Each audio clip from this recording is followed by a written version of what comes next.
Hey, it's Zach from Pensacola, Florida. Tonight we're going to be making barbecue shrimp in the Instant Pot. I haven't seen many recipes on doing this in the Instant Pot, so I'm going to show you how I'll do it. Barbecue shrimp is a big deal in New Orleans. You find a lot of New Orleans restaurants, but it has no barbecue sauce and you don't use a grill. So I've already added 2 sticks of butter in here, 2 whole sticks of butter. I got my Instant Pot on saute mode. So I'm gonna go ahead and put in, I chopped up about 6 big garlic cloves. I'm gonna put these in here and just get those sauteed just a little bit in that melted butter. All right, give that just a minute. It's really, like I said, it has no barbecue sauce, but it's basically butter based with a lot of seasonings in it.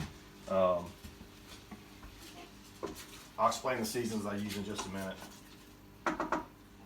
But I can show you all the different, what I got going on in there.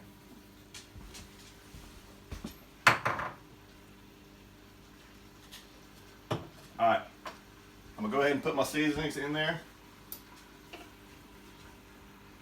Get those stirred around. Man, this smells good. It smells really good. Alright, I'm gonna squeeze a lemon.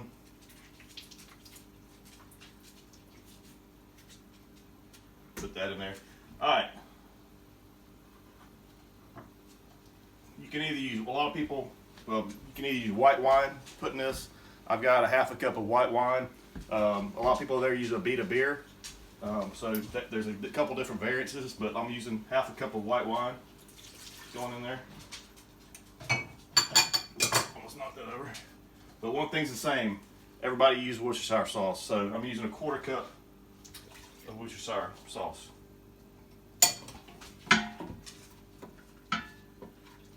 Man, that smells really good. Let me show you what it looks like. It's kind of got a little darker flavor, which maybe is why they call it barbecue. All right, put this aside. I'll go ahead and put my vent to seal.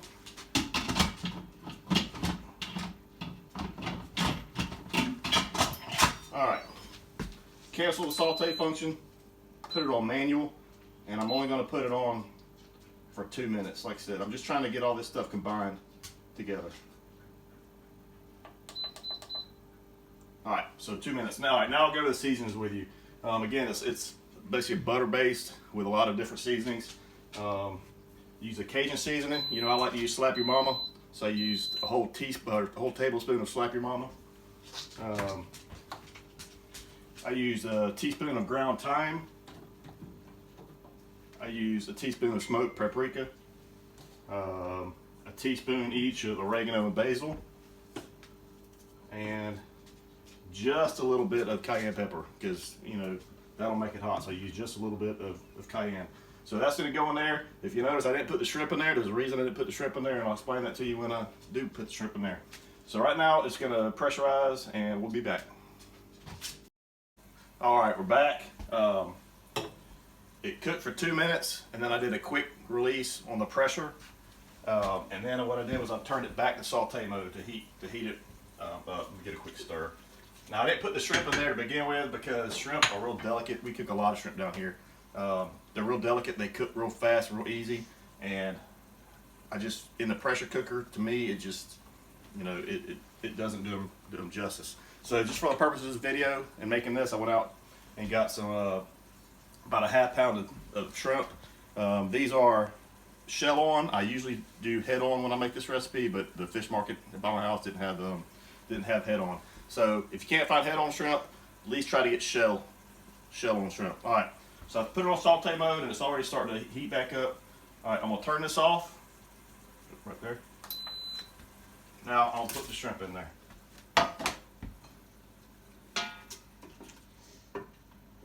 And they're gonna start cooking in that residual heat. And they don't take long, just a couple minutes. All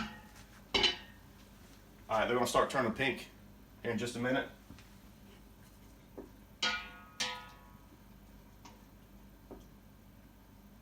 All right, I'll show you, they're already starting to turn pink.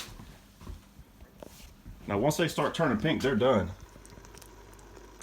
So see, that didn't take long, and the pressure cooker's off. They're just using that residual heat. So again, when you put them in a pressure cooker, to me, it doesn't do them justice. I practice with it and just to see, and it's whenever you see shrimp start to separate from the shell, that's not a good thing. Now what I meant to do is I meant to put in some more lemon juice. That lemon juice helps when you peel the shrimp. So I'll put that back in there. Give this another stir.